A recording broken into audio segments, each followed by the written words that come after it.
नमस्कार दोस्तों, आप सभी का एक बार फिर से स्वागत है। मेरा नाम अशोक कुमार है और अपने साथ मिलकर पढ़ रहे हैं भारत की राज्य व्यवस्था। तो भारत की राज्य व्यवस्था में अपने पिछली क्लास में देखा था कि भारत का पुनर्गठन कब कैसे हुआ है, उसका समय काल क्या रहा है, उससे जुड़े हुए संवैधानिक प्रावधान क्या है। अनुच्छेद 1 से लेकर जो अनुच्छेद 4 तक की बात है, जो कि संविधान के भाग 1 में लिखे गए हैं, उन सब की अपने चर्चा की थी। अब अपने बात करते हैं संविधान के भाग 2 की। तो अभी जो अपने पढ़ेंगे वो पढ़ेंगे जिसको अपने नागरिकता कह सकते हैं। और ये जो नागरिकता है उसके अंदर अनुच्छेद जो आते हैं वो आते हैं अनुच्छेद 5 से लेकर 11 तक। या इसके अंदर संविधान का जो है वो कौन सा भाग है, तो ये संविधान के भाग 2 में है। पहली बात तो भारत के अंदर एकल नागरिकता का सिद्धांत लागू होता है। भारत के अंदर एकल नागरिकता का सिद्धांत लागू होता है जो ब्रिटेन से लिया गया है। सिद्धांत लागू होता है जो ब्रिटेन से लिया गया है। ऐसी बात भारत के संविधान में लिख दी गई है। ठीक है। अब एकल नागरिकता का मतलब क्या है कि चूंकि भारत जो था वो राज्यों का संघ था, अलग अलग राज्य जो जुड़े थे उनसे भारत बना था, भारत तो कोई चीज नहीं थी। अब एक तो तरीका था कि जो कोई भी आदमी, जैसे मैं हूं, तो मेरे को भारत के नागरिक होने का एक अलग प्रमाण पत्र मिले और मेरे को राज्य का नागरिक होने का एक अलग प्रमाण पत्र मिले। ऐसा जो नियम है ऐसा लागू होता है अमेरिका के अंदर। इसको अपने कहते हैं दोहरी नागरिकता, जहां पर जो व्यक्ति है वो एक अमेरिका का नागरिक है, साथ में उस राज्य का नागरिक भी है। भारत के अंदर केवल वह व्यक्ति जो है वो भारत का नागरिक है। उसको प्रशासनिक दृष्टिकोण से राज्यों में बांटा गया है। राज्यों के नागरिक होने से आपको कोई लाभ नहीं मिलता है। चाहे आप भारत के अंदर किसी भी कोने में रहें, आपकी भारत की नागरिकता बची रहेगी। आप एक राज्य से दूसरे राज्य में आसानी से जा सकते हैं। बीच की जो सीमाएं हैं वो काल्पनिक सीमाएं हैं। उन सीमाओं से किसी भी प्रकार के अधिकार और कर्तव्य निर्धारित नहीं होते हैं भारत के अंदर। जबकि अमेरिका के अंदर जो राज्यों की सीमाएं हैं उनसे ही आपके अधिकार और कर्तव्य निर्धारित होते हैं। अगर आप कैलिफोर्निया राज्य में रह रहे हैं तो आपको अलग अधिकार, अलग नियम कानून समझने पड़ेंगे। और अगर आप वाशिंगटन राज्य के अंदर रह रहे हैं तो आपके ऊपर अलग नियम कानून लागू होते हैं। परंतु भारत के अंदर ऐसा नहीं होता है। इसलिए भारत की नागरिकता को अपने किस प्रकार की नागरिकता कहते हैं? एकल नागरिकता कहते हैं, जहां पर जो व्यक्ति है वह केवल राष्ट्र का नागरिक होता है, राज्य का नागरिक नहीं होता है। राज्य तो एक काल्पनिक प्रशासनिक दृष्टिकोण से खड़ा किया गया तंत्र है, बनाई गई व्यवस्था है, और कुछ भी नहीं है। अब नागरिकता होती क्या है? नागरिकता का मतलब है कि जिस व्यक्ति को नागरिकता दी जा रही है वह व्यक्ति इस देश को अपना समझेगा तथा यह देश उस व्यक्ति को अपना समझेगा। तो दोनों तरफ का लेन देन है। तो जब वह व्यक्ति यह स्वीकार कर लेता है कि मैं इस देश को अपना देश समझना चाहता हूं, तथा देश, राष्ट्र जो है, यह समाज जो है, वह स्वीकार कर लेता है कि हम इस व्यक्ति को अपना समझते हैं, तो उस व्यक्ति को उस देश का नागरिक कहा जाता है। नागरिक बनने से आपको कुछ कर्तव्य मिलते हैं और कुछ अधिकार मिलते हैं। यह संभव है कि उदाहरण के लिए कोई व्यक्ति बाहर से भारत में आता है, पर्यटन करने के उद्देश्य से आता है। वो 1 साल रहता है, 2 साल रहता है, पढ़ने के लिए आता है, 4 साल रहता है, 5 साल रहता है, परंतु वो भारत का नागरिक नहीं बना। क्योंकि नागरिक वो तब बनेगा जब वह देश को अपना समझ लेगा तथा देश उस व्यक्ति को अपना समझ लेगा। और जैसे ही यह परस्पर लेन देन या परस्पर समझौता हो जाएगा, जब वह व्यक्ति यह स्वीकार कर लेगा कि हाँ मैं इस देश को अपना समझता हूं, और जब देश यह स्वीकार कर लेगा कि हाँ इस व्यक्ति को मैं अपना समझता हूं, जब यह समझौता हो जाएगा तब वह व्यक्ति भारत का नागरिक कहलाएगा। भारत के नागरिक बनने पर आपको कुछ अधिकार मिलते हैं, कुछ कर्तव्य मिलते हैं।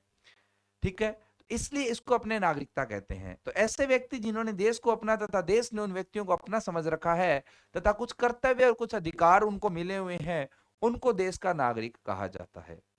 भारत के अंदर जहां तक नागरिकता का सवाल है, नागरिकता के लिए जो संवैधानिक प्रावधान किए गए हैं वो किए गए अनुच्छेद 5 से लेकर अनुच्छेद 11 के अंदर। तो पहले तो अपने संवैधानिक प्रावधान पढ़ते हैं, बाद में अपने पढ़ते हैं कि नागरिकता के संबंधित अन्य क्या चीजें हैं। नागरिकता अगर अपने परीक्षा के दृष्टिकोण से देखें तो यहाँ पर नागरिकता क्या होती है, कैसे होती है, वो अपना विषय नहीं है। अपना विषय कि भारत का नागरिक कैसे कैसे बना जा सकता है, केवल इतना सा जानना है कि अगर कोई आदमी है वो आपसे पूछेगा कि भाई मैं भारत का नागरिक बनना चाहता हूं, तो आप उसको क्या बोलोगे कि भाई कैसे कैसे तू नागरिक बन सकता है या नहीं बन सकता। तेरी योग्यता, जो भारत के लिए जो योग्यताएं चाहिए, पात्रता चाहिए, वो पात्रता तेरे पास है या नहीं है। तो उसका अनुमान लगाने के लिए आपको अनुच्छेद के जो संविधान के अनुच्छेद 5 से 11 है वो पढ़ने पड़ते हैं, और संसद का जो नागरिकता अधिनियम है वो पढ़ना पड़ता है। पहले अपने संवैधानिक प्रावधानों की बात करेंगे। तो अगर अपने भारत के अंदर बात करें, नागरिकता के स्रोत की अगर बात करें, तो नागरिकता के वैसे देखा जाए तो दो स्रोत हैं। एक तो है संविधान। संविधान के अंदर भी बताया गया कि कौन कौन व्यक्ति नागरिक बन सकता है, परंतु ये जो प्रावधान है ये आपको नागरिकता दिला सकते हैं केवल जब संविधान लागू हुआ था 26 जनवरी 1950 तक।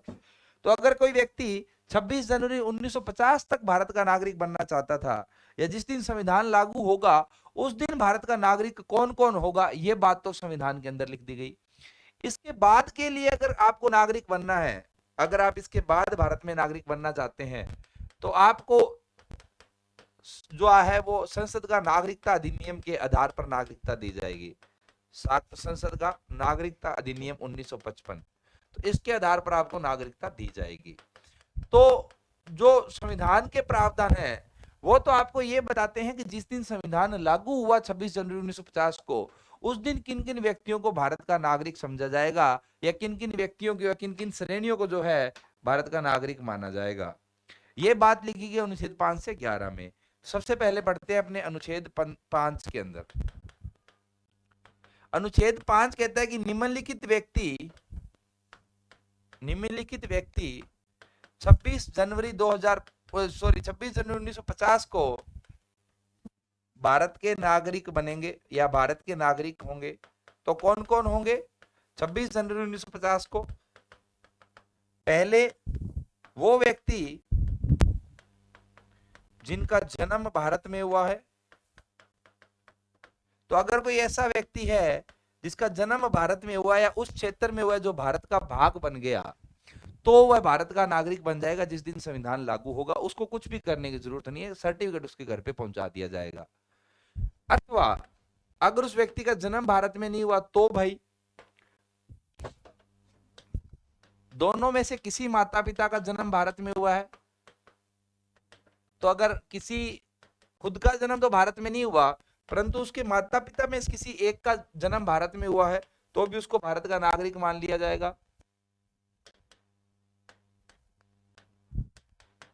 जन्म भारत में हुआ है तो भी आपको भारत में नागरिक मान लिया जाएगा। भारत में हुआ है। अगर ये भी आप शर्त पूरी नहीं कर रहे, तो आपको तीसरी शर्त जो है वो पूरी करनी पड़ेगी। भारत में 5 वर्ष से रह रहा है। तो 26 जनवरी 1950 को भारत के नागरिक कौन कौन बन गए? वो सभी व्यक्ति जिनका जन्म भारत में हुआ था, या फिर उनके माता पिता में से किसी एक का जन्म भारत में हुआ था, या फिर वो जो है वो भारत में 5 वर्ष से रह रहे थे, उनको भारत की नागरिकता के लिए पात्र माना गया। कौन सी दिनांक को? 26 जनवरी 1950 को, जिस दिन संविधान लागू हुआ है। अनुच्छेद 5 के तहत उनको नागरिकता मिल सकती है। ठीक है, ये तो है अनुच्छेद 5। तो अब आती है बात अनुच्छेद 6 की। अनुच्छेद 6 जो है वह थोड़ा सा अलग है।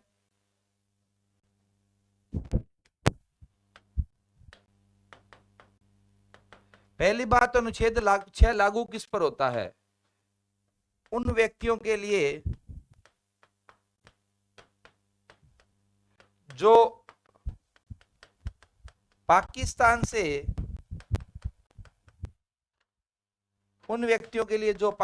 से प्रवास करके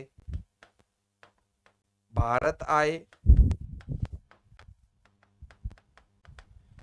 मतलब कि वो पहले ऐसे किसी क्षेत्र में रहते थे जो पाकिस्तान का क्षेत्र बन गया, जैसे कि लाहौर में कोई रहता था, परंतु जब विभाजन हुआ तब उसने निर्णय लिया कि नहीं, ये क्षेत्र पाकिस्तान के हिस्से में चला गया है, मैं यहाँ नहीं रहना चाहता, मैं भारत में ही रहना चाहता हूं, तो वो भारत में आएगा। तो बहुत सारी संख्या के अंदर जो गैर मुस्लिम समुदाय के लोग थे वो उस समय में पाकिस्तान के क्षेत्रों से भारत में आए थे, तो उनको नागरिकता किस आधार पर मिलेंगी, इसके लिए 2 यहां पर शर्तें लगाई जाती है। पहली शर्त जो है, 2 शर्तें लगती है यहां पर, 2 प्रकार हैं। पहली शर्त अनुच्छेद 6 के तहत जो है, उसके तहत यदि जो है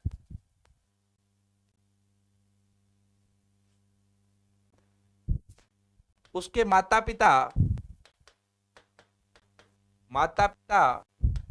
अथवा दादा दादी में से किसी का जन्म भारत में हुआ हो तथा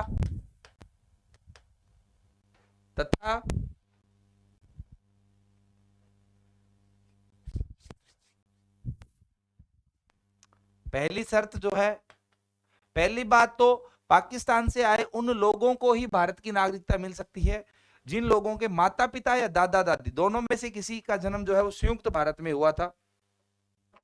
जो भारत संयुक्त भारत था मतलब कि भारत और पाकिस्तान दोनों में से किसी के क्षेत्र में हुआ था। जन्म अविभाजित भारत में लिख देता हूं, संयुक्त भारत। तो आप तभी अनुच्छेद 6 के तहत नागरिकता ले सकते हैं जब आपके माता पिता या आपके दादा दादी का जो है वह जन्म अविभाजित भारत के किसी भी क्षेत्र में हुआ था। ऐसे किसी क्षेत्र में जो भारत का भाग बन गया या पाकिस्तान का भाग बन गया, इन दोनों को मिलाकर ही अविभाजित क्षेत्र था। उसके साथ साथ आपको शर्त पूरी करनी पड़ेगी, क्या? यदि वह 19 जुलाई 1948 से पहले आया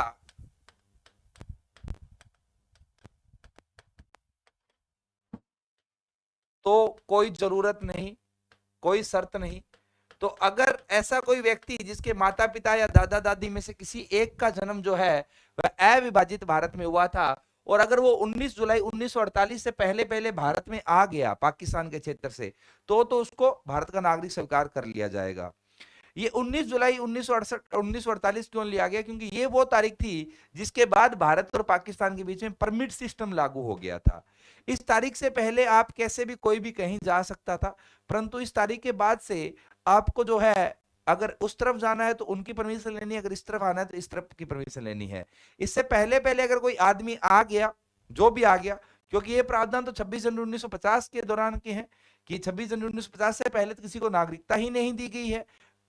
11 नवंबर 1949 को संविधान लागू हुआ, तब संविधान के प्रावधान लागू हो गए थे, परंतु वास्तविक तौर पर भारत राष्ट्र जो है वो 26 जनवरी 1950 को बना है जब अपना संविधान लागू हुआ है। तो ऐसे लोग जो उससे पहले आए हैं और पाकिस्तान से आए हैं उनका क्या किया जाएगा?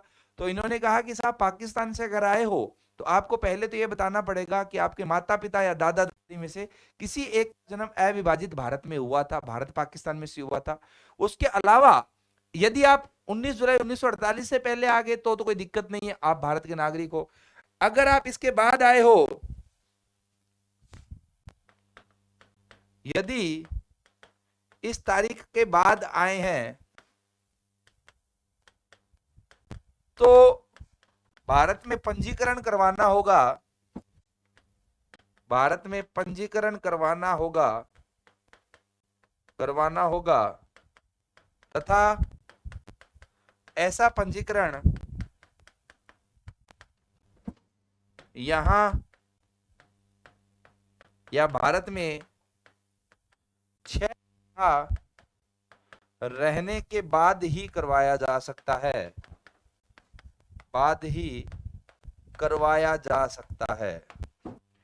तो कैसा बाद में आगे तो भी कोई दिक्कत नहीं है, परंतु आपको यहां पर खुद का नाम लिखवाना पड़ेगा हमारे कागजों में।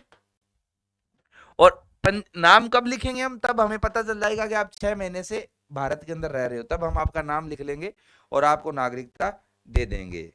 ठीक है, ये है अनुच्छेद 6। तो ये उन पर लागू होता है जो ऐसे क्षेत्र से आए थे जो भारत का नहीं पाकिस्तान का भाग बन गए थे। अब बात आती है अनुच्छेद 7 की। अनुच्छेद 7 क्या कहता है? अनुच्छेद 7 कहता है कि ऐसे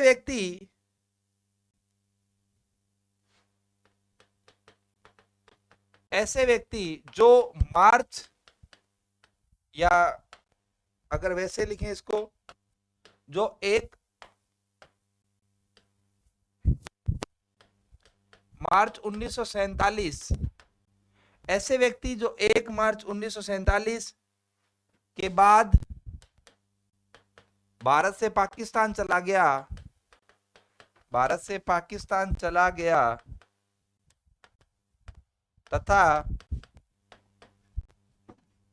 बाद में वापस भारत में आया तथा बाद में वापस भारत में आया, तो अगर उस समय कोई भावना में बहकर चला गया तब उसको तुम ऐसे तो नहीं कह सकते कि वापस नहीं लेंगे तुम्हें, क्योंकि उस टाइम में तो लोगों को भी नहीं पता था कि भारत अच्छा है पाकिस्तान अच्छा है, केवल लड़ाई चल रही थी, हिंसा चल रही थी। तो कुछ लोग किन्हीं कारणों से वहां चले गए थे।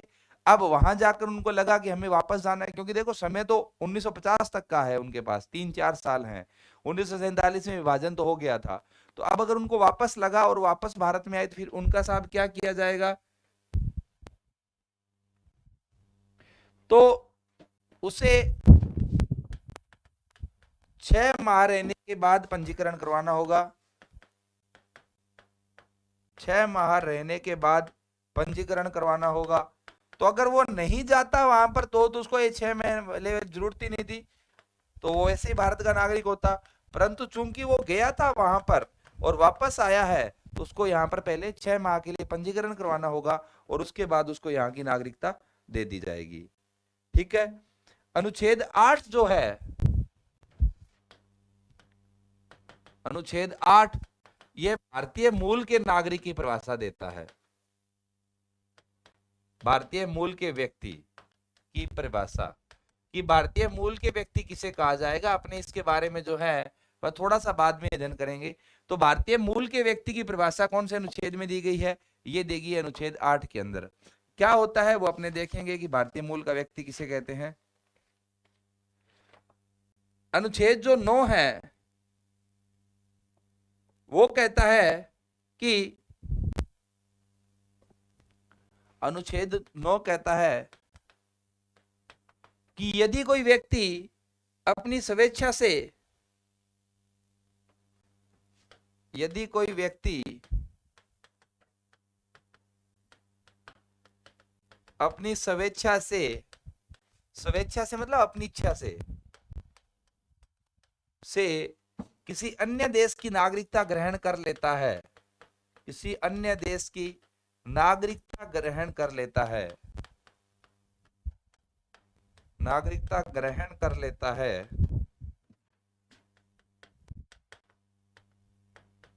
तो वह भारत की नागरिकता खो देगा। तो ये एक अनुच्छेद है जो आज भी प्रभावी है, नागरिकता खो देगा। क्योंकि 5, 6, 7 जो है वो तो अब तो कोई उनका उद्देश्य ही नहीं है। 26 जनवरी 1950 के बाद तो वैसे भी लागू नहीं होती वो प्रक्रिया। 26 की प्रक्रिया जो है वह तो जो आपका नागरिकता अधिनियम 1955 है उस अधिनियम के द्वारा तय की जाती है। परंतु अनुच्छेद 9 यह स्पष्ट कर देता है कि अगर आपने किसी भी दूसरे देश की नागरिकता स्वीकार कर ली, नागरिकता स्वीकार करने का मतलब ये नहीं है कि आप वहां पर रह नहीं सकते। उदाहरण के लिए आप कनाडा के अंदर पढ़ने गए हैं 5 साल के लिए, 7 साल के लिए, परंतु आपको वहां पर नागरिकता नहीं मिली है, आप नागरिक आज भी भारत के हैं, परंतु जिस दिन आपने कनाडा की नागरिकता स्वीकार कर ली, आपकी भारत की नागरिकता जो है वो समाप्त हो जाएगी। ऐसी बात कौन से अनुच्छेद में लिखी गई है? ये बात लिखी गई अनुच्छेद 10 में, सॉरी 9 के अंदर। अनुच्छेद 10 कहता है कि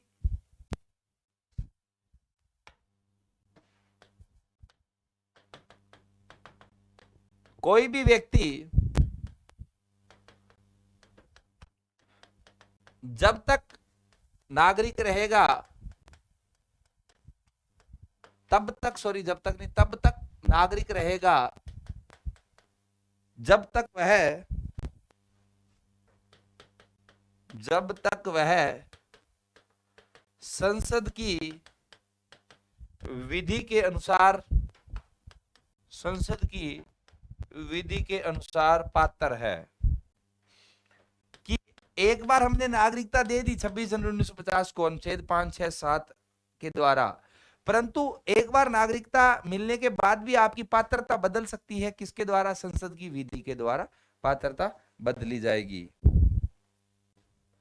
अनुच्छेद 11 कहता है कि 26 जनवरी 1950 के बाद नागरिकता देने या छीनने के नियम,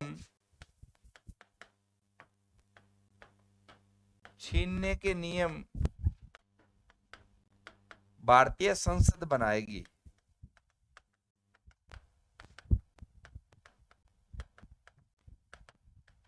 ठीक है, तो अनुच्छेद 11 ये बात कहकर समाप्त हो गया कि इसके आगे क्या करना है क्या नहीं करना वो भारतीय संसद तय करेगी। हमने तो आज बता दिया कि कौन कौन नागरिक है, इसके बाद कौन नागरिक बनेगा कौन नहीं बनेगा ये कौन तय करेगा, ये भारतीय संसद तय करेगी।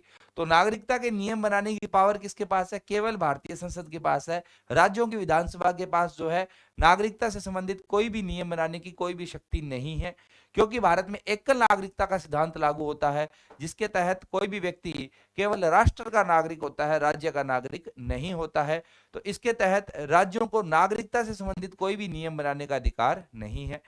नागरिकता से संबंधित सभी नियम जो है वो किसके द्वारा बनाए जाएंगे, वो भारतीय संसद के द्वारा बनाए जाएंगे। ऐसी बात जो है वो अनुच्छेद 11 के अंदर कह दी गई है। अपनी इसी शक्ति का प्रयोग करते हुए, अनुच्छेद 11 की शक्ति का प्रयोग करते हुए संसद ने नागरिकता अधिनियम 1955 बनाया हुआ है। नागरिकता अधिनियम 1955 बनाया। अब अपने को यह पढ़ना है कि इसमें क्या प्रावधान किए गए हैं।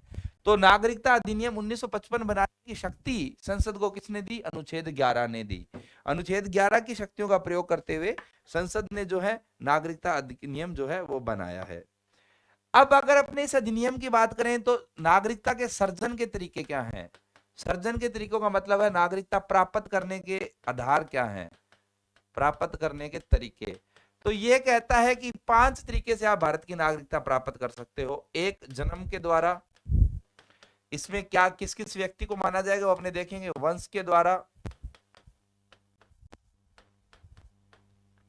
पंजीकरण के द्वारा,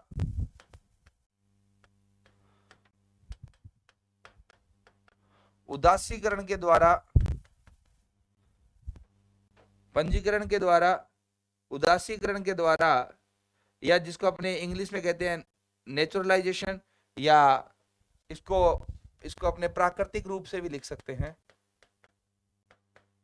प्राकृतिक रूप से। और एक है किसी क्षेत्र का भारत में अधिग्रहण हो जाने पर।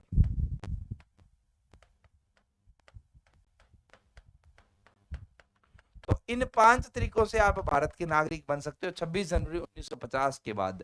यह बात किसमें लिखी गई है, ये बात लिखी गई है नागरिकता अधिनियम 1955 के अंदर। और यह अधिनियम क्यों लागू किया गया, क्योंकि अनुच्छेद 11 कहता है कि संविधान लागू होने के बाद भविष्य में किसको नागरिकता दी जाएगी, किसकी छीनी जाएगी, ये सब बातें किसके द्वारा तय की जाएगी, ये संसद के द्वारा तय की जाएगी। तो संसद ने अपने उसी कर्तव्य का निर्वाह करते हुए और अपने उसी अधिकार का प्रयोग करते हुए नागरिकता अधिनियम 1955 लागू किया हुआ है, जिसके तहत भारत में वर्तमान में भविष्य में नागरिकता से संबंधित नियम निर्धारित किए जाते हैं।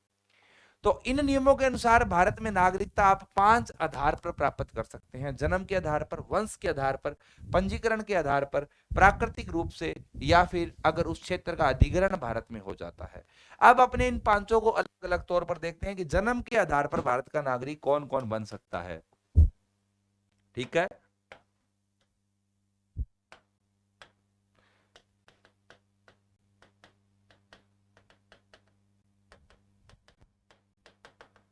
पहली बात तो अगर पहली और मुख्य पात्रता की अगर बात करें तो पहली बात तो उस व्यक्ति का जन्म, जो व्यक्ति जिसकी आप बात कर रहे हो नागरिकता के लिए, उसका जन्म भारत में होना चाहिए।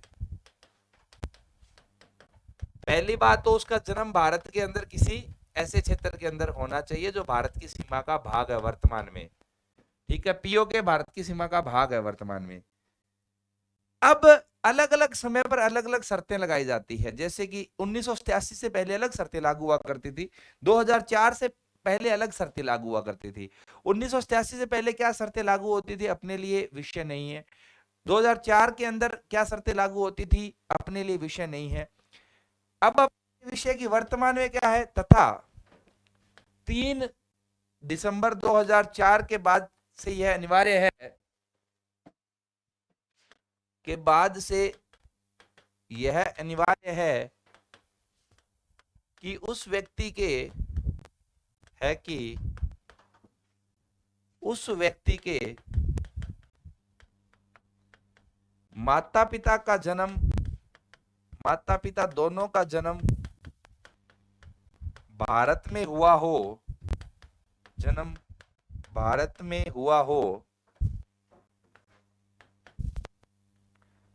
अथवा किसी एक का जन्म भारत में हुआ हो, किसी एक का जन्म, सॉरी यहां थोड़ा सी गलती, एक शब्दावली के अंदर मेरे से गलती हुई है। माता पिता दोनों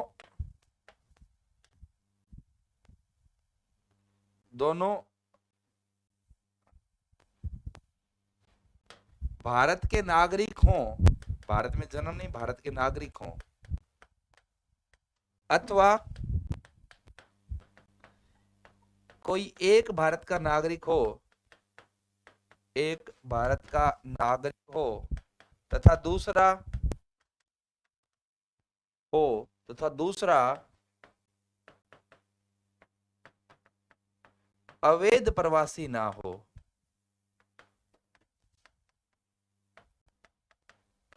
तो आप जन्म के आधार पर भारत का नागरिकता लेने चाहते हैं तो पहली बात तो आपका जन्म भारत में होना ही चाहिए, परंतु केवल भारत में जन्म हो जाने से आपकी भारत की नागरिकता नहीं बन जाएगी। उदाहरण के लिए कोई दंपति यहाँ पर घूमने आया हुआ था, बाहर का दंपति था, उसके बच्चे का जन्म यहाँ पर हो गया, तो क्या वो भारत का नागरिक बन जाएगा वो बच्चा? नहीं, क्योंकि अगर आप जन्म के आधार पर भारत की नागरिकता लेना चाहते हैं तो पहली और मुख्य पात्रता तो कि आपको भारत का नागरिक होना ही पड़ेगा, और सॉरी आपका जन्म भारत की भूमि पर होना ही चाहिए। परंतु उसके अलावा आपको यह भी सुनिश्चित करना पड़ता है कि आपके जो दोनों माता पिता हैं या तो वो भारत के नागरिक हैं तो कोई समस्या ही नहीं है, अपने सारे लोग इसी श्रेणी में आते हैं, अथवा अगर दोनों नागरिक नहीं है तो कम से कम एक तो नागरिक होना ही चाहिए दोनों में से। और जो अगर पिता नागरिक है उदाहरण के लिए और माता नागरिक नहीं है, परंतु माता जो है वो एक अवैध प्रवासी नहीं होनी चाहिए, गलत तरीके से भारत में आई हुई नहीं होनी चाहिए, ठीक है, तो तभी आपको यह नागरिकता मिल सकती है। उदाहरण के लिए अगर किसी के पिता भारत के हैं और माता बाहर की है, जन्म जब हुआ उस बच्चे का वो भारत की भूमि पर हुआ, क्योंकि जैसे कि राजीव गांधी भारत के थे, सोनिया गांधी बाहर की है, अब राहुल गांधी का जन्म भारत की भूमि पर हुआ, क्योंकि उसके पिता भारत के नागरिक थे और उसकी माता अवैध प्रवासी नहीं है सरकारी कागजों के अंदर, तो उसको नागरिकता मिल जाएगी। और अगर दोनों नागरिक है तो कोई समस्या नहीं है। तो इस तरीके से आप जन्म के आधार पर भारत से नागरिकता मांग सकते हैं, भारत से नागरिकता ले सकते हैं। दूसरी बात आती है वंश के आधार पर। वंश के आधार पर इसकी जरूरत क्या कब पड़ेगी? पहली बात तो अगर आपका जन्म भारत के अंदर हो गया तो इसकी जरूरत ही नहीं है, तो आपको जन्म के आधार पर नागरिकता मिल जाएगी। यदि जन्म जो है वो भारत से बाहर हुआ तब इसकी जरूरत पड़ती है। जन्म भारत से बाहर हुआ है, भारत से बाहर हुआ है, तो अगर आपका जन्म भारत के अंदर हो गया तो कोई समस्या ही नहीं है। वंश के आधार पर आपको नागरिकता लेने की जरूरत पड़ेगी यदि आपका जन्म जो है वो भारत से बाहर हुआ है। अगर अपने वंश के आधार पर बात करें तो जो वर्तमान नियम है 3/12/2004 के बाद यह अनिवार्य है कि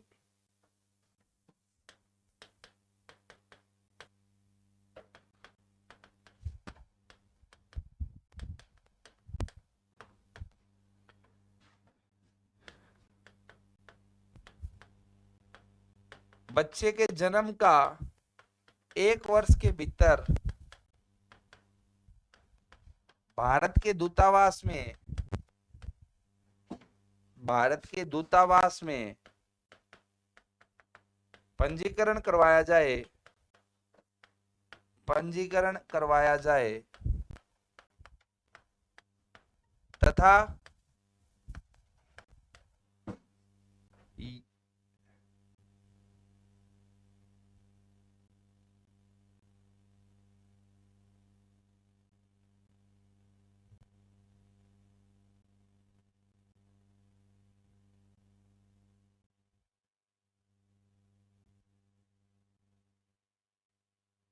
तथा माता पिता में से कोई एक भारत का नागरिक है। ये जो भारत का नागरिक है ये तो चलो सामान्य सा है, हालांकि पहले तो ऐसा नियम होता था 1987 से पहले कि दोनों को भारत का नागरिक होना चाहिए, परंतु बाद में नियम को कमजोर कर दिया गया। ये पंजीकरण वाला इसलिए किया गया कि हो क्या रहा था कि भारत के जो गैर प्रवासी भारतीय हैं, एनआरआई जो हैं, ये लोग जब विदेश में चले जाते हैं तो ये इंतजार करते थे कि अगर उनके बच्चे को उस देश की नागरिकता मिल जाए तो ठीक है, परंतु उन देशों की नागरिकता आसानी से मिलती नहीं है। तो अगर अंत के अंदर जब उन देशों की नागरिकता नहीं मिलती तब भारत वाली तो ले ही लेंगे, तो पड़ी है। अब ऐसा नहीं है, आपको 1 साल के अंदर अंदर तय करना पड़ेगा कि आप अपने बच्चे को भारत की नागरिकता दिलवाना चाहते हैं या नहीं दिलवाना चाहते। अगर आपने तय कर लिया कि आप दिलवाना चाहते हैं तो आपको भारत के दूतावास में इस चीज की सूचना देनी पड़ती है कि हमारे ये बच्चा हुआ है और हम इस बच्चे को भारत का नागरिक बनाना चाहते हैं। अन्यथा वो बच्चा जो है वो भारत का नागरिक नहीं बन पाएगा वंश के आधार पर, दूसरे किसी आधार पर बन पाएगा या नहीं बन पाएगा वो अपने देखेंगे। तो जन्म के आधार पर आप तब नागरिक बनते हो जब आपका जन्म भारत में हुआ है, वंश के आधार पर आप तब नागरिक बनते हो जब आपका वंश भारत से जुड़ा हुआ है परंतु आपका जन्म भारत की भूमि से बाहर हुआ है, उसके लिए आपको पंजीकरण करवाना पड़ता है। तीसरा जो तरीका है वो उसको अपने कहते हैं पंजीकरण द्वारा। पंजीकरण द्वारा तीसरा जो तरीका है नागरिकता प्राप्त करने का वो क्या है? पंजीकरण द्वारा। पंजीकरण द्वारा आप कैसे नागरिकता ले सकते हैं? पहली बात तो भारतीय मूल का कोई भी व्यक्ति, भारतीय मूल का कोई भी व्यक्ति भारत में 7 वर्ष रहने के बाद, भारत में 7 वर्ष रहने के बाद भारत का नागरिक बन जाएगा। तो अगर कोई व्यक्ति भारतीय मूल का है, जिसकी परिभाषा आपने अभी पढ़ेंगे किसको भारतीय मूल का व्यक्ति कहा जाता है, जो कि अनुच्छेद 8 में बताई गई है, तो और वो पहले भारतीय मूल का है, मतलब कि उसके मूल रूप से कहीं ना कहीं भारत से तार जुड़े हुए हैं, परंतु वह वर्तमान में भारत का नागरिक नहीं है।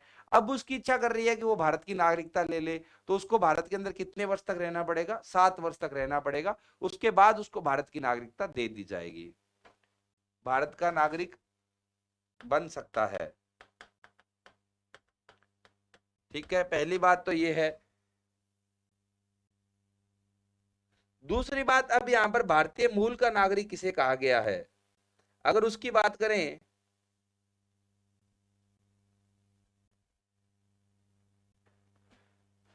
भारतीय मूल का नागरिक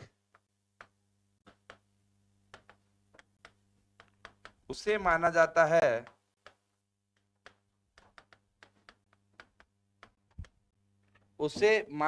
है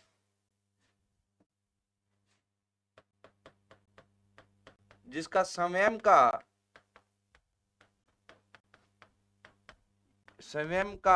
अथवा माता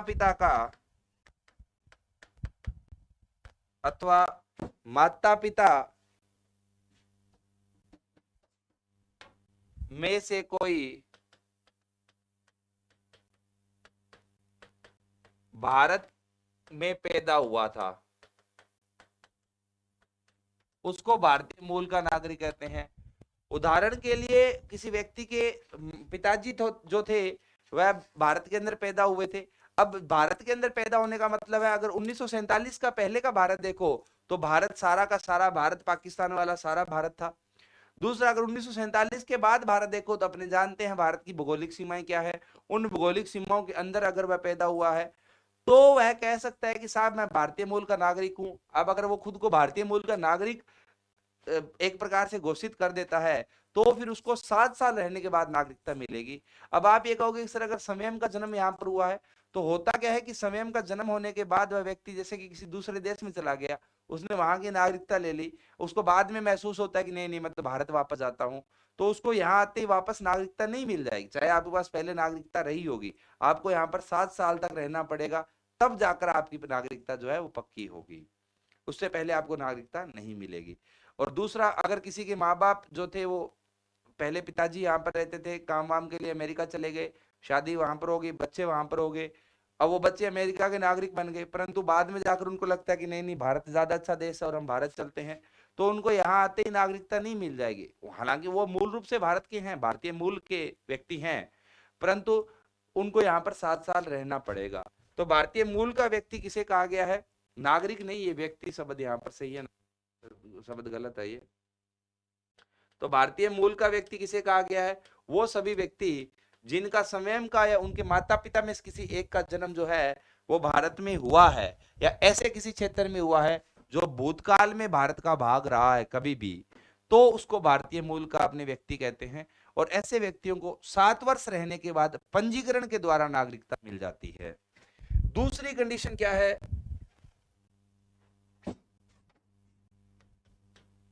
भारतीय नागरिक से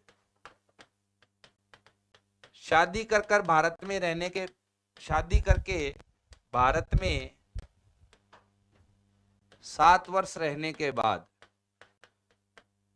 तो अगर भारत का कोई लड़का है वो और वो भारत की विदेशी किसी लड़की से शादी कर लेता है, तो शादी के तुरंत बाद उस लड़की को भारत की नागरिकता नहीं मिल जाएगी, उनको 7 साल का इंतजार करना पड़ेगा।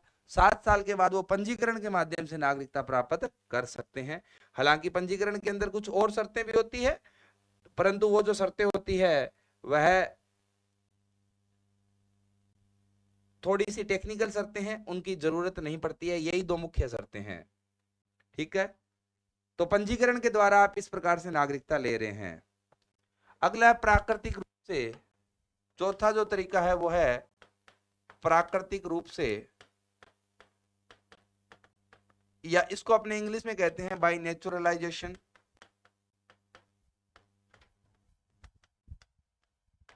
तो पंजीकरण वालों के अंदर तो देखो कि आपको भारत का मूल का नागरिक होना पड़ता है, या फिर आपको किसी भारत के नागरिक के साथ शादी करनी पड़ती है।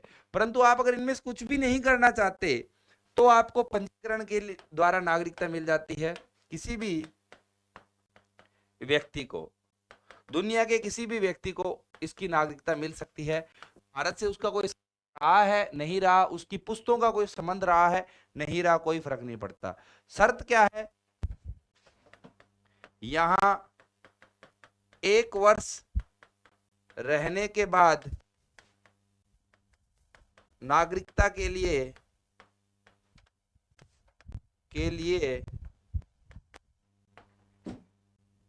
प्रार्थना पत्र देना होगा, तथा अगले 14 वर्षों में से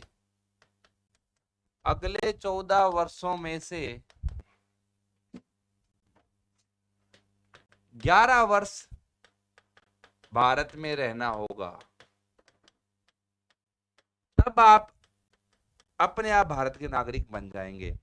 पहले तो आपका भारत से कोई संबंध नहीं है, आप भारत के नागरिक बनना चाहते हैं और आपकी पहली पीढ़ी है भारत में, ये आप भारत में आइए, यहाँ पर 1 साल रहिए वीजा के ऊपर। 1 साल रहने के बाद आप अप्लाई कीजिए कि साहब मैं आपका नागरिक बनना चाहता हूँ और मुझे प्राकृतिक रूप से भारत का नागरिक बना दिया जाए। पहले तो वो तय करेंगे कि आप 1 साल से यहाँ पर रह रहे हो या नहीं रह रहे। जब ये सुनिश्चित हो जाता है कि आप भारत के अंदर 1 साल से रह रहे हो, तो फिर आपका रजिस्टर के अंदर नाम लिख लिया जाता है। अब उस रजिस्टर के अंदर जिन जिन का नाम लिखा हुआ है उनको अगले 14 साल में से 11 साल, या तो वो 11 साल लगातार ही रह ले तो उनका समय 11 साल में ही पूरा हो गया। कुल मिलाकर उनको 11 साल यहाँ पर रहना है, और वो जो 11 साल का उनको जो यहाँ पर रहना है उनके लिए सजा है, वो सजा उनको 14 साल के अंदर अंदर पूरी करनी है।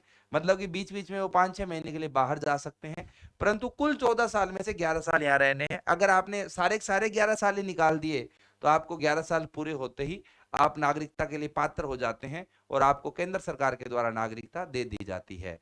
परंतु अगर आप 11 साल यहाँ पर नहीं रह पाए तो आपकी नागरिकता जो है वो नहीं मिलेगी। तो कोई भी व्यक्ति जो है जिसका संबंध भारत से नहीं रहा उसको भी इस कार्यक्रम के द्वारा या इस तरीके से जो है वह नागरिकता दी जा सकती है भारत के अंदर, ये ध्यान रखा जाए, ठीक है। अब हाल ही में जो विवाद का विषय था भारत के अंदर, नागरिकता संशोधन अधिनियम 2019, जिसको अपने CAA कहते हैं, सिटीजनशिप अमेंडमेंट एक्ट, या जिसको अपने CAB भी कहा गया था, सिटीजनशिप अमेंडमेंट बिल। यह जो बिल था इसके द्वारा हुआ क्या था कि इसी अधिनियम के अंदर जो नागरिकता अधिनियम 1955 इसमें संशोधन किया गया था, और मुख्यतः यह प्राकृतिक रूप से नागरिकता वाला नियम ही बदला गया था। इस नियम को बदलने के लिए उन्होंने क्या किया कि ये जो समय काल है, पहले 1 साल रहना पड़ेगा और फिर यहाँ पर 11 साल रहना पड़ेगा, तब आपको यहाँ की नागरिकता मिलेगी। इस समय काल को बदला गया था।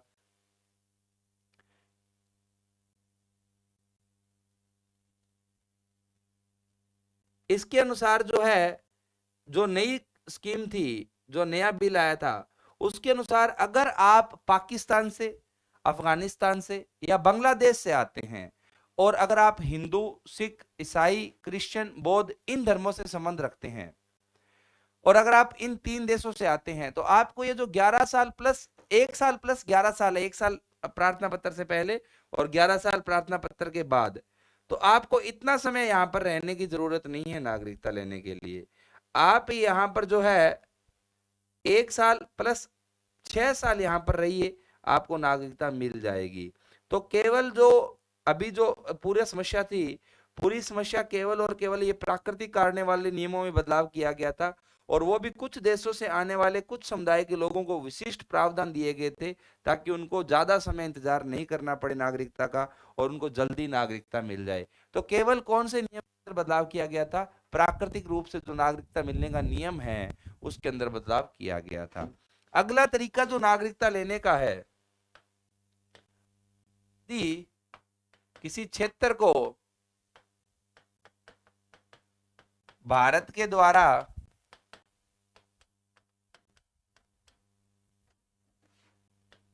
अधिकृत कर दिया जाता है या अधिग्रहण कर लिया जाता है,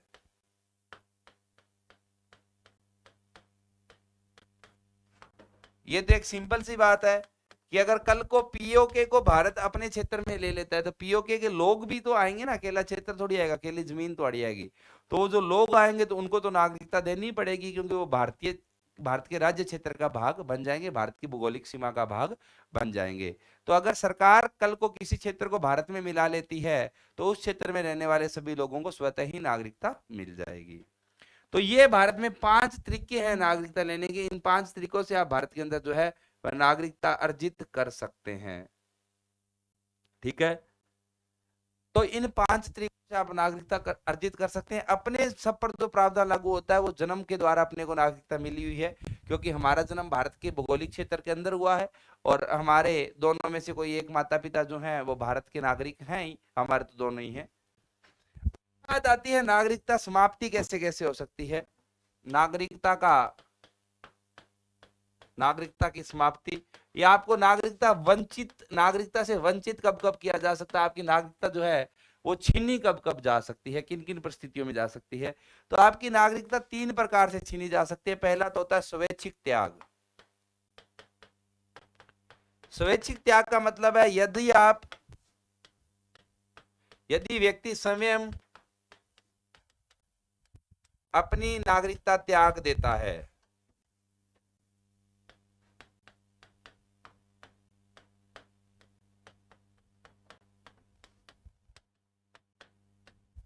तो आपको भारत पसंद नहीं आया, आपने कहा कि मैं भारत की नागरिकता त्याग रहा हूं, आपने भारत सरकार के सामने इसका प्रार्थना पत्र दे दिया कि मैं नागरिकता नहीं रखना चाहता, तो आपका जो है जैसे ही वो त्याग पत्र है एक प्रकार का, भारत देश से आप खफा हो चुके हैं, तो जो त्याग पत्र स्वीकार कर लिया जाएगा तो आपकी नागरिकता समाप्त हो जाएगी। परंतु यहाँ पर यह ध्यान रखा जाए कि यदि ऐसा प्रार्थना पत्र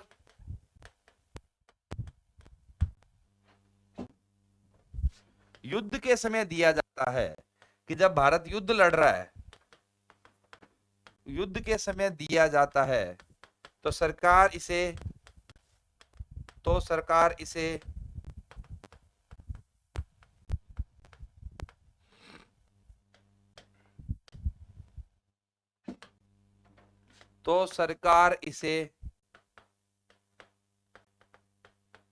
अस्वीकार कर सकती है, अन्यथा वो अस्वीकार नहीं करेंगे। परंतु यह इसके अंदर ध्यान रखना पड़ता है कि वह जो प्रार्थना पत्र है वो स्वेच्छा से होनी चाहिए। अगर सरकार को यह लगता है कि आपने अपनी स्वेच्छा से नहीं लिखा, आपने लोभ लालच या भय के अंदर रहकर या भय के अधीन रहकर यह पत्र लिखा है, तो आपका स्वीकार नहीं किया जाएगा। ठीक है, दूसरा होता है बर्खास्तगी के द्वारा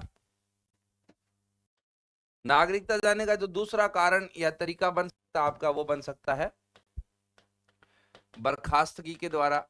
तो पहला तरीका तो है कि आपने अपनी स्वेच्छा से छोड़ दी, आपको बर्खास्त किया जा सकता है कब? यदि वह व्यक्ति किसी दूसरे देश की नागरिकता स्वीकार कर लेता है, देश की नागरिकता स्वीकार कर लेता है। तो अगर आपने किसी दूसरे देश की नागरिकता स्वीकार कर ली तो आपकी भारत की नागरिकता अपने आप बर्खास्त हो जाएगी, क्योंकि अपने जानते हैं कि अनुच्छेद 9 के अंदर यह स्पष्ट रूप से लिखा हुआ है कि आप अगर किसी दूसरी नागरिकता स्वीकार करेंगे तो आप भारत के नागरिक नहीं रहेंगे। मतलब कि या तो आप भारत के हो या नहीं हो, आधे अधूरे भारत के नहीं हो सकते। भारत आपका आधा अधूरा राष्ट्र नहीं हो सकता, प्लान बी या विकल्प बी नहीं हो सकता। हम या तो होंगे तो विकल्प ए होंगे या होंगे ही नहीं, ऐसा भारत की नीति है। तो इन परिस्थितियों के अंदर आपकी जो है वह नागरिकता जा सकती है। तीसरा क्या तरीका हो सकता है नागरिकता जाने का? तीसरा जो तरीका होता है वो होता है वंचित कर देने पर। वंचित करने पर, वंचित करने का मतलब है कि सरकार निम्नलिखित परिस्थितियों में नागरिकता छीन सकती है। सरकार निम्नलिखित कारणों से नागरिकता छीन सकती है। तो आपने कोई कांड कर दिया, अगर कौन सा कांड कर दिया वो तो अपने देखते हैं, तो आपकी नागरिकता छीन जाएगी। पहला कांड जो आप कर सकते हैं वो है संविधान का अनादर। अगर आपने भारत के संविधान का अनादर किया है और यह बात तय हो जाती है कि हाँ इस व्यक्ति ने भारत के संविधान का अनादर किया है, तो आपकी नागरिकता जो है वह छीनी जा सकती है। दूसरा, यदि आपने नागरिकता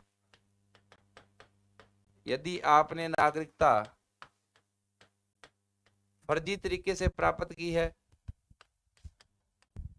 फर्जी तरीके से प्राप्त की है, तो अगर यह तय हो जाता है कि आपने नागरिकता जो प्राप्त की थी उसके अंदर गलत दस्तावेजों का प्रयोग किया था या फर्जी तरीका आपने लगाया था, फर्जी दस्तावेज आपने दिए थे, तो बाद में भी आपकी नागरिकता छीनी जा सकती है। तीसरा, पंजीकरण या प्राकृतिक कारणों से, प्राकृतिक रूप से नागरिक बनने के 5 वर्ष के भीतर, नागरिक बनने के 5 वर्ष के भीतर 2 वर्ष की कैद हो जाती है। मतलब कि पहली बात तो हम आपको जानते नहीं थे, आपके कहने पर और आपकी कुछ शर्तें पूरी करने के बाद हमने आपको नागरिक बनाया, इसलिए तो आप पंजीकरण या प्राकृतिक रूप से नागरिक बने हैं। इसके लिए आपको 7 साल रहना पड़ा है, इसके लिए आपको 12 साल रहना पड़ा है, और वो भी कुछ पात्रताएं हैं वो पूरी की है। अब आपको हमने नागरिकता दे दी, इसके नागरिकता देने के 5 साल के अंदर अंदर ही आपने कुछ ऐसा अपराध कर दिया जिस अपराध की सजा 2 साल से ज्यादा है, क्योंकि अगर 2 साल से कम सजा वाला अपराध है तो वो छोटा अपराध है, उसके लिए तो आपकी नागरिकता नहीं छीनेंगे। परंतु अगर ऐसा अपराध है जिसके अंदर 2 साल से बड़ी सजा का प्रावधान है, तो स्वाभाविक सी बात है वो जघन्य अपराध है, बड़ा अपराध है। अगर आपने ऐसा अपराध कर दिया तो फिर हमें समझ में आ जाएगा कि आपका चरित्र अच्छा नहीं है, आपका चरित्र प्रमाण पत्र हम खराब कर देंगे और आपकी नागरिकता छीन लेंगे। तो ये जो लागू होता है केवल उन लोगों पर होता है जिन्होंने नागरिकता पंजीकरण या प्राकृतिक रूप से प्राप्त की है। अगर जन्म या वंश के आधार पर नागरिकता प्राप्त की है तो जेल हो जाने पर आपको जो है नागरिकता नहीं छीनी जा सकती। इन लोगों की भी तभी छीनी जा सकती है जब नागरिक बनने के 5 वर्ष के भीतर भीतर इन्होंने कोई कांड कर दिया।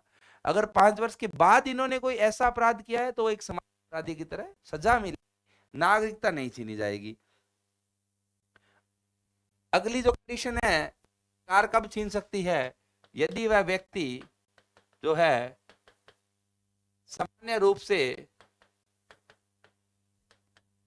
से 7 वर्ष से भारत में नहीं रह रहा है, 7 वर्ष से भारत में नहीं रह रहा है, तो आपके पास भारत की नागरिकता है परंतु आप भारत से खफा हो रखे हैं और पिछले 7 साल से भारत में रह ही नहीं रहे हैं, तो फिर आपका नाम यहाँ से काट दिया जाएगा। तो 7 साल रहने के बाद हम आपको नागरिकता दे भी सकते हैं और 7 साल बाहर रहने के बाद हम आपकी नागरिकता छीन भी सकते हैं। ठीक है, ऐसे लोगों को कहा गया है भारत का नागरिक, और ये तरीका है भारत की नागरिकता जानने के। तो अगर आपको आपकी नागरिकता बचानी है तो ये सारे काम करने पड़ते हैं। नागरिकों की एक और श्रेणी जिसको अपने कहते हैं, यहाँ पर 2 शब्दावली आती है, एक होता है विदेशी भारत नागरिक, विदेशी भारतीय नागरिक, और एक आता है गैर प्रवासी भारतीय, गैर प्रवासी भारतीय, NRI, ठीक है, इनको अपने कहते हैं CI। ये NRI या गैर प्रवासी भारतीयों के बारे में तो आपने सुना हुआ ही है, इसके बारे में तो जानते हैं, वो सभी लोग जो विदेश में रह रहे हैं उनको अपने गैर प्रवासी भारतीय कहते हैं। परंतु यहाँ पर यह ध्यान रखा जाए कि ये भारतीय नागरिक हैं आज भी, और वो अल्पकाल के लिए विदेश में रह रहे हैं, तब तक वो गैर प्रवासी भारतीय हैं। अगर वो 7 साल से ज्यादा समय वहां रहते हैं या उनको उस देश की नागरिकता मिल जाती है तो उनकी भारत की नागरिकता समाप्त हो जाएगी, उसके बाद आप उसको गैर प्रवासी भारतीय नहीं कहोगे।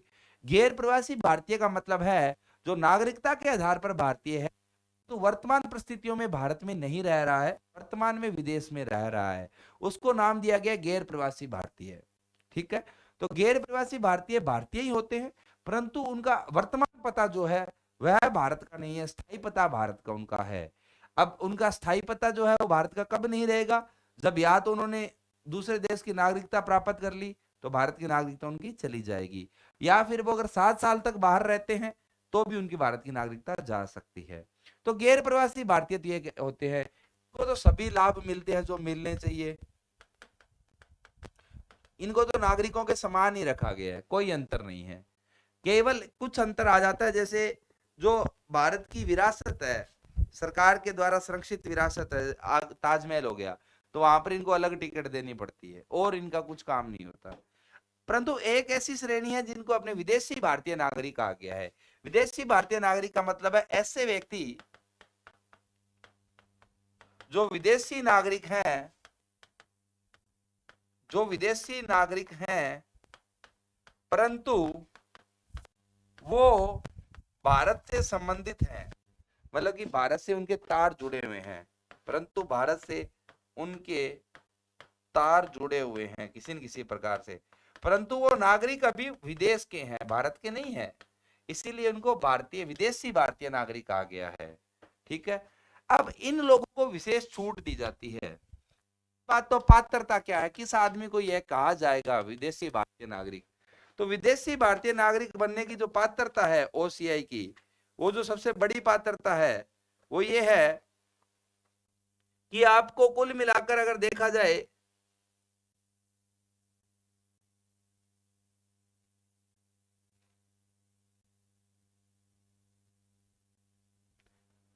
वह व्यक्ति जो भूतकाल में कभी भारत का नागरिक रहा है, भूतकाल में कभी भी भारत का नागरिक रहा है,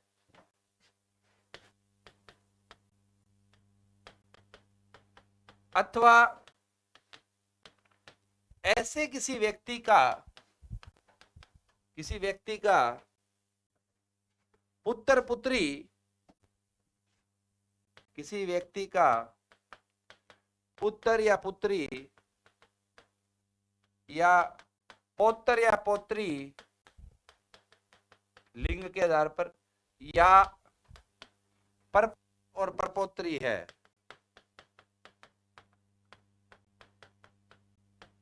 उनको अपने कहते हैं विदेशी भारतीय नागरिक। या ऐसे व्यक्तियों की नाबालिग संतान, ऐसे व्यक्तियों की नाबालिग संतान,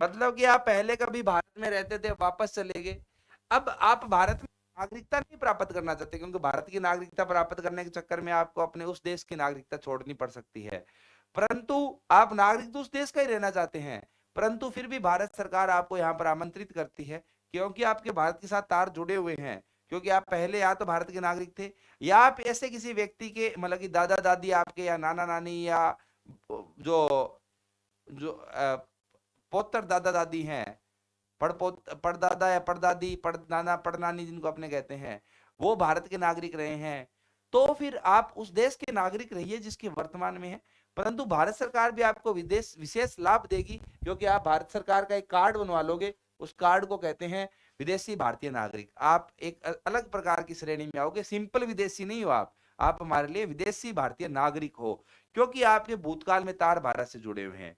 ऐसा जो व्यक्ति होता है, ऐसा व्यक्ति जो ऐसे व्यक्ति का मतलब है जिसके पास ओसीआई का कार्ड है, ओसीआई कार्ड होल्डर। और ओसीआई कार्ड होल्डर किसका बनेगा, उसकी पात्रता आपने देख चुकी है, इन लोगों को ओसीआई कार्ड मिलेगा। तो ऐसा कोई व्यक्ति जिसके पास ओसीआई कार्ड है, भारत में बिना वीजा के प्रवेश कर सकता है, वीजा की जरूरत नहीं पड़ती है, तथा